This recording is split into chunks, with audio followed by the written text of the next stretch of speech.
California could use some of our rain. It's another wet day in our area. Here's a look at your first warn Doppler radar. We're seeing scattered showers now, but stronger storms could sweep through later on. Chris Mulcahy standing by with a look at that. Chris. This is going to be a good price to pay for what happens after this rain. Boy, are we excited. I know Sarah is, because she's the biggest fall fan I've ever met. Because we have that prime weather. We're talking about perfect for pumpkin picking, apple cider, anything you can imagine, and some cooler nights. It's the 70s on the way, but again, we have to get through the day. We're seeing a few showers start to populate here on the map. Here's one that's expanding a little bit more, crossing 321 in York County, so that means it could be here in Lowell by 12:10, Cramerton by 12:14, and then Belmont by about 12:20. This is not a severe thunderstorm, just letting you know that you could have some heavier rain on the western side of Mecklenburg County here pretty shortly in the next 30 minutes or so, because you can see this is developing pretty quickly, but once it pops up, it's going to start to dissipate. That's the nature of these cells, and you can see that one right here clearly around Chester. So it's really hit or miss seeing the rain over the next 3 hours. Then once we move further off towards the west, this is the main event. That is the whole kit and caboodle, if people say that anymore, if it could come out right. That is going to be the cold front that's going to change everything up. But that's also our chance for some severe storms. So as you can see, severe weather outlook. We have a low risk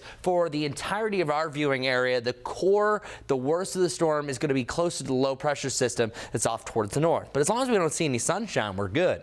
Dun, dun, dun. We're seeing a little bit of break in the clouds here already. That's going to destabilize things. So we do have the right fuel. It's muggy. Temperatures back to 80 degrees. That's warmer than yesterday. And any sunshine we get is only going to allow for a few pockets of instability that could ramp up that storm to maybe severe thunderstorm criteria. So keep that in mind. So here's the cold front. Watch the timing. I think once you get mid to late afternoon. So KJ is going to be in Storm Tracker at 4 o'clock. That's where the storms are getting pretty close to the Charlotte area. And typically, these fronts are going to swing like a pendulum. So they start to accelerate as they move through the Carolinas. And I think that's exactly what we're going to see by 9-10 o'clock. I think most of our viewing area is going to be clear. And then the final push to the front will happen overnight tonight. And then behind me, this is what everyone is excited for. A high pressure system, my fair weather friend. That's worth a kick. Autumn air is going to be here for a few days. I want to slow it down. Let's take a step back. Here's a close look at the line of storms that could form. Here's 4 o'clock.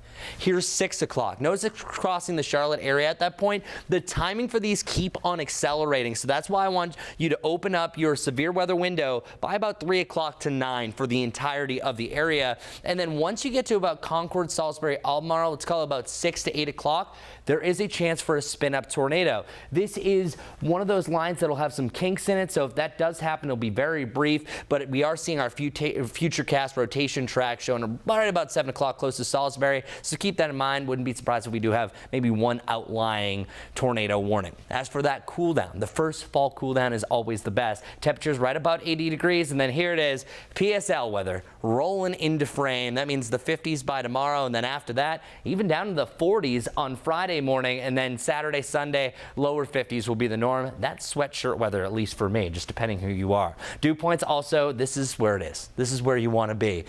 Down to that refreshing, comfortable level. Really a great forecast where fall truly is here. Also, you're going to need to water the lawn if you want to try to keep it green over the coming weeks, because Wednesday today is our only chance for rain. After that, we just have dry fall living. This is a great looking forecast. I'm excited about it. Mid 70s Thursday and Friday, back to around 80 degrees Monday and Tuesday next week.